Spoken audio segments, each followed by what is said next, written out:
The story of the Anabu Fisheries College is one of vision, political transitions, and the resilience of a community that has waited years for a promise to be fulfilled.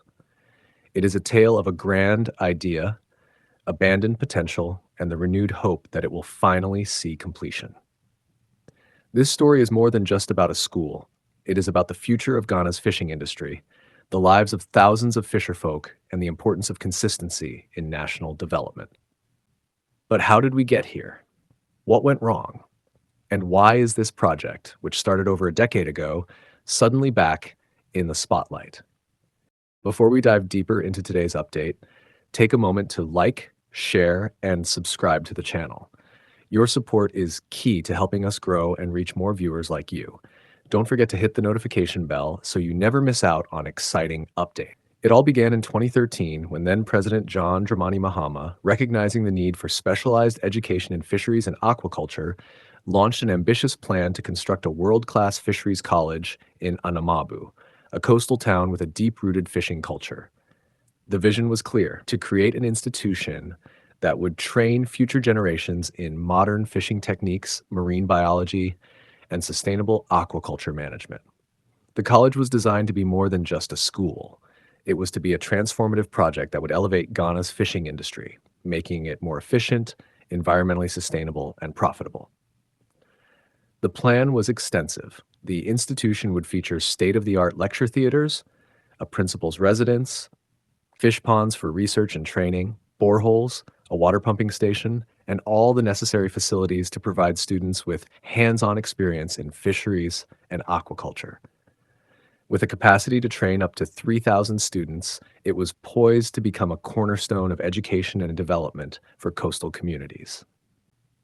The people of Anamabu, who had eagerly anticipated the opportunities the college would bring, watched as weeds overtook the site and the dream of an educational revolution in fisheries faded into the background.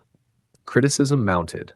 The Public Interest and Accountability Committee, PIAC, and various media organizations raised concerns about the stalled project, questioning why such a significant investment was left to waste. Local leaders, educators, and fishing communities voiced their frustration, calling on the government to complete the college. But despite these calls, years passed and nothing changed. The site remained untouched, and the vision that once seemed so close to reality felt like a distant memory. Then, in 2024, something unexpected happened. John Dramani Mahama won the presidential elections once again, reclaiming the office he had left 8 years prior. His return to power reignited discussions about many stalled projects from his previous administration, and among them was the Anamabu Fisheries College. It did not take long before Mahama made a move. In February 2025, as part of his nationwide thank you tour, President Mahama arrived in Anamabu. The visit was more than just a courtesy. It was a moment of reckoning.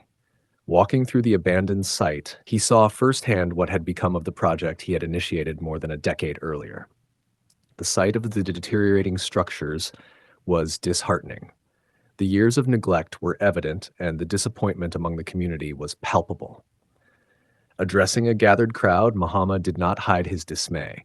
He acknowledged the failure to complete the project and vowed to set things right.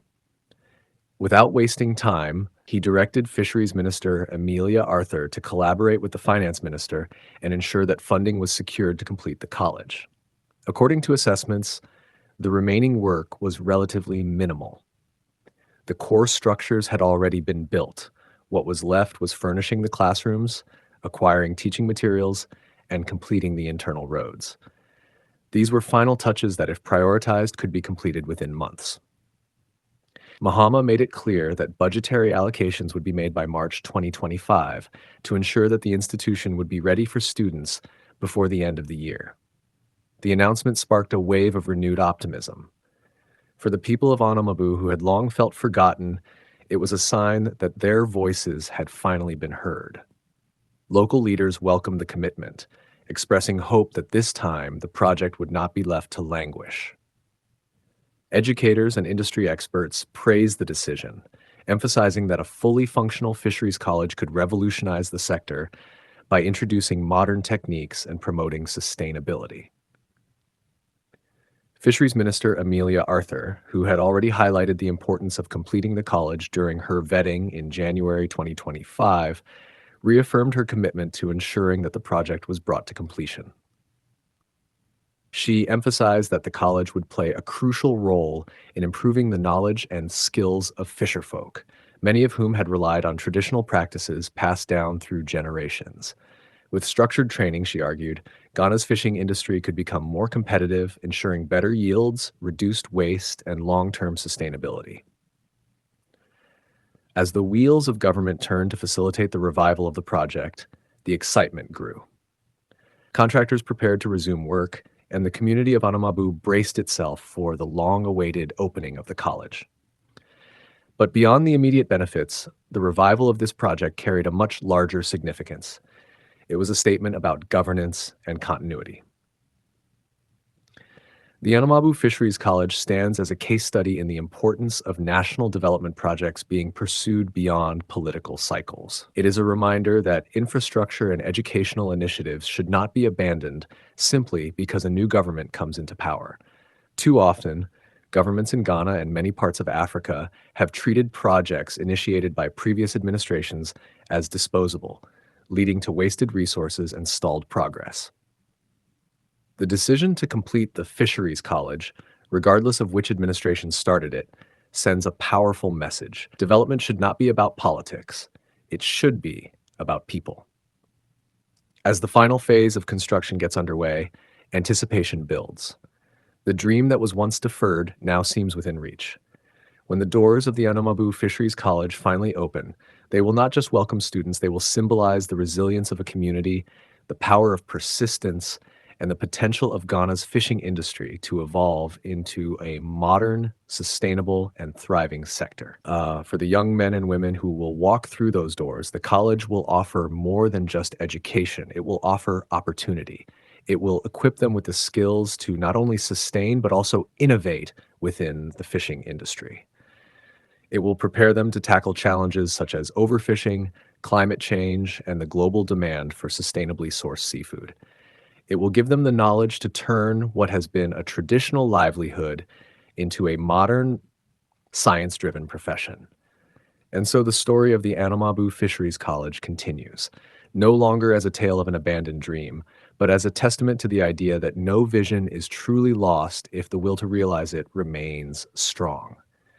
It serves as a lesson for future governments and leaders, that what matters is not who starts a project, but who ensures it reaches completion. As Ghana moves forward, the hope is that this approach will extend beyond Anamabu, ensuring that projects meant to serve the people are never left to waste, no matter which political party is in power. The Anamabu Fisheries College is more than just a school. It is a symbol of what can be achieved when governance is driven by purpose rather than politics. It is a promise finally being kept, a dream finally being realized, and a future finally being built. If today is your first time watching this channel or you are returning to this channel for the exciting content, please subscribe to the channel for more educative and developmental projects across Ghana and Africa as a whole. Do you want to know about the state of a project in Africa? Then make sure to like and comment the name of the project you would like us to talk about and its current state.